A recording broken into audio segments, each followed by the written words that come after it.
Peggy 18.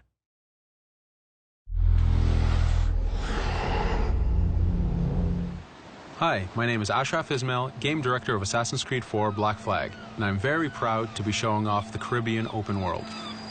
Here, we're going to start with Edward. After completing a few missions, he's met up with the assassins, but he's not yet bought into the creed, so he still has this selfish need for fame and fortune. Edward is one of the most unique characters we've created for the Assassin's Creed universe.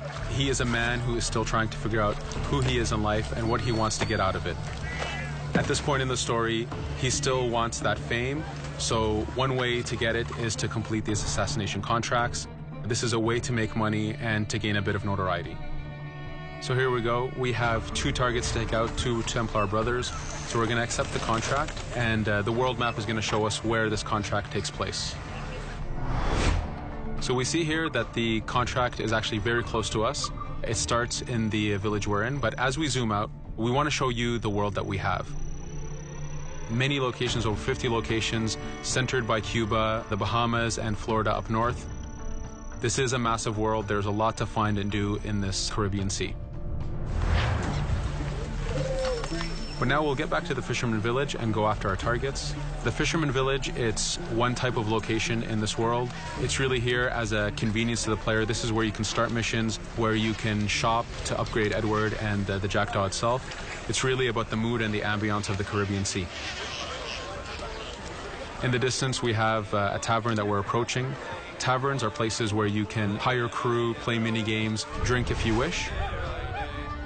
But for now, we're going to focus on the targets and take them out.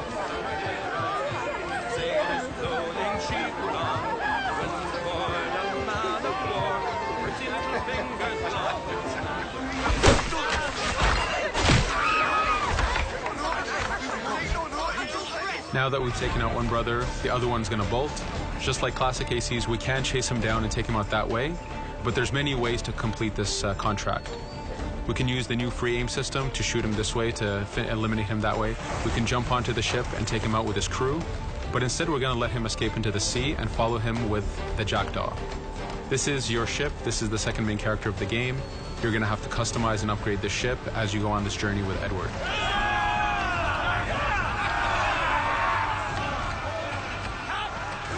We've seamlessly gone from a ground chase right into a naval chase. We could destroy the ship and complete the contract that way, but instead, using the spyglass, we can see that he's carrying a lot of rum. Rum is important in the economy system. It's one way of making a lot of money if you sell it properly. So instead of destroying the ship, we're going to plunder that ship. Fire! Here you can see the upgrades that we've made into the naval combat. Using the front cannons, you can shoot chain shots to slow down the ship. Using the new round shot mechanic of trajectory aiming, you can aim for the hull and do a lot of damage this way. This specific enemy is what we call a frigate. Frigates are the type of ships that you need to destroy as fast as you can, because the longer the fight lasts, the more damage they're capable of doing. We have other enemy types like the Charger or the Man of War. The Man of War is a massive ship capable of carrying over 100 cannons. These are ships that you really need to upgrade to be able to face. But now that this frigate has been demasted, we can start the boarding. Boarding, it's very important. You are a pirate. This is how you gain cargo. This is how you take on ships. So here we can start the boarding from any orientation or angle we wish. The distance even matters. If you get too close, the 2 crews will just jump right into each other. If you start a bit further, you can jump in the water and go in for a sneak stealth attack. We have 2 objectives to accomplish for this boarding. We can take out the captain, and we need to take out some of his crew. So using the swivel gun, we will efficiently take out a lot of the crew. And now we'll go for the captain using Edward's navigation abilities. Here, again, using the new free aim system, we have a dangerous enemy on the other side taking out our crew. We can easily take him out with a headshot. So what we see here is that 2 ships have come together to create this 3D environment where, using your assassin abilities to navigate, to be stealthy, you can take the advantage and get the kill by surprise.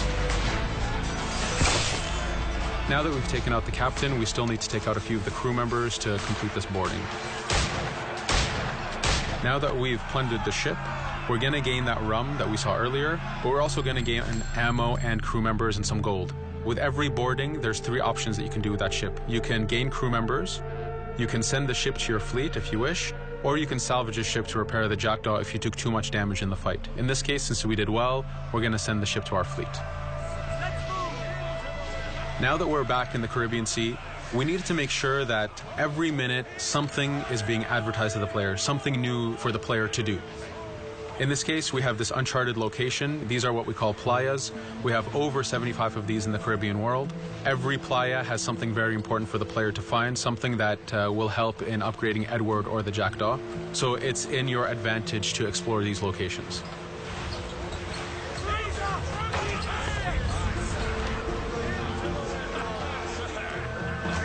Again, for us, seamlessness is very important.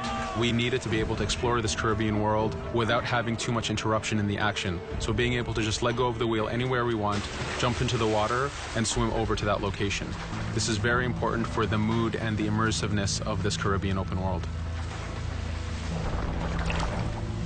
Here, as we get on the playa, in the distance we can see that there's a faction battle, but closer to us we can see that there's this poor drunken sailor who's passed away. But being a pirate, of course, we're going to loot his body and see what he has for us.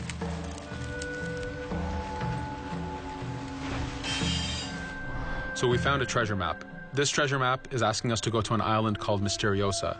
Every time you find one of these, you know that you're going to find a treasure that is linked to the progression of the Jackdaw or Edward, so they are very valuable. Here we're going to take a look at that faction battle. We have a British ship facing off against a Spanish ship. We could jump in and take advantage of this opportunity, allowing each ship to weaken the other and for us to plunder both. But now we're going to make our way back to the Jackdaw. Again, this is the second main character of the game. There's a lot of customization and a lot of upgrading to do on the Jackdaw. You can upgrade all the weapons to fit the playstyle you wish. Now, as we get onto the Jackdaw, we can see that the crew is cheering for us. Edward has a really close relationship with his first mate, Adewale, standing right there, and with his crew. And this is something that you'll see later in the demo, that we can lose and gain crew members. Again, using the spyglass, we can really see the contents of a ship, but you can also assess the danger and threat level of these ships. But for now, we're going to continue to Misteriosa to find that treasure. Here we've crossed into a harpooning zone. The harpooning system is connected to the hunting system, which is used for upgrading Edward himself. So you can upgrade the number of weapons he carries, the ammo that you can carry, and even his health. But for now, we've moved past that zone and we've got into a storm. Storms are very dangerous. If you're not careful, if you don't know how to navigate a storm, you will take damage to your ship and you will lose crew members. In the distance, we can see a water spout. This is a tornado in the ocean. These are very dangerous. They can suck you in, and when they do, they tear the ship apart and take out your crew. Here we can see its effect on a ship. This poor ship got sucked in and got destroyed. Storms are very dangerous, but we wanted the player to take advantage of this. When you've mastered a storm, when you know how these systems work, you can pull enemies into a storm and let the storm do damage for you. So there is a strategic element to using a storm in the world.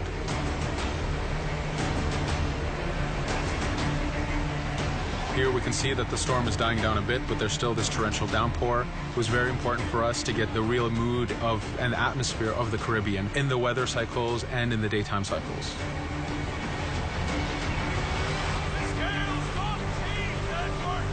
But here, since we've survived the storm, did pretty well, let's order our crew to sing. Sea shanties are a part of this game. It's a collectible that you can find in the world. So the more you find, the bigger playlist you have for your crew. But for now, we've made it to Misteriosa. So again, we're going to seamlessly get off our ship and explore this location. Misteriosa is a Mayan ruin. Mayan ruins are heavy with stealth and navigation capacities. There's a lot of treasures and hidden discoveries to be found in these locations.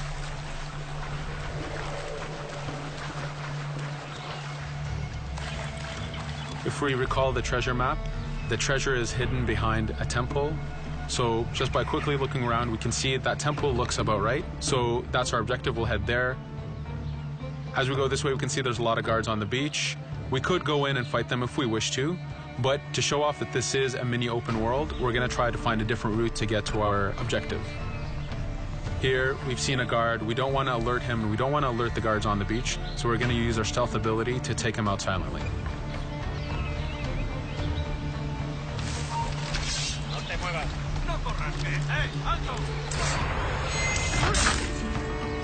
With AC3, we were able to push the navigation in the frontier, which means using natural environments like trees and rocks and so on.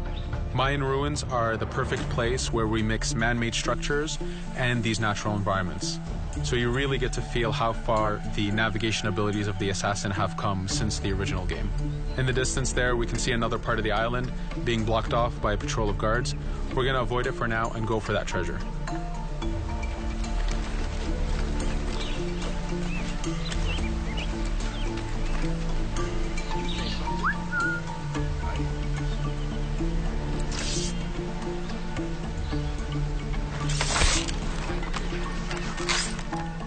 It's important for us to be able to give the players new tools, specifically for stealth. In this case, we have the blowpipe.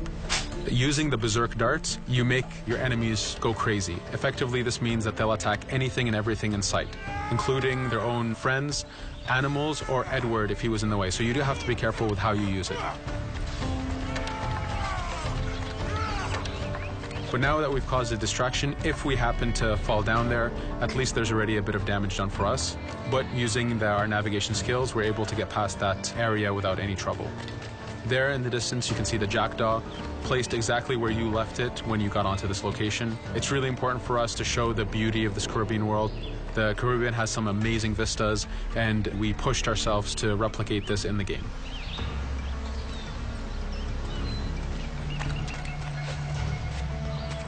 As we continue forward, we can see in the distance there's a couple prisoners that are taken hostage.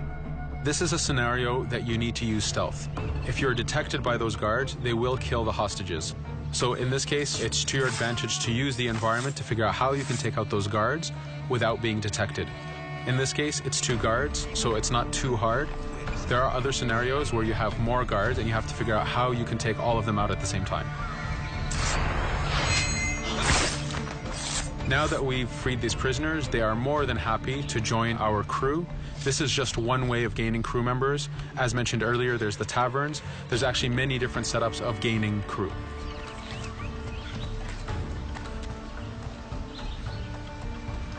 Here, we're going to go back to the treasure map.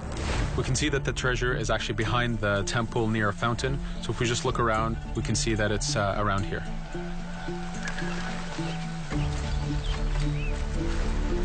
Now that we've found the treasure, what we've actually found is a blueprint. Blueprints are incredibly valuable for the upgrading of the jackdaw. This is how you can upgrade the biggest and most devastating upgrades of the ship. So here we're approaching a reach high point. Just like classic ACs, synchronizing with the reach high point reveals the contents of a location and the map itself. But as an added feature, because this game world is so huge, there are many different locations, this also becomes a fast travel point. So now you can, by synchronizing, now you can come back here anytime you wish to collect those treasures that we passed up a bit earlier. Here we've reached the end of the demo. This was a tease of the open world that we have. We're very excited to be able to show off this game and to let you play it very soon. Thank you for joining us.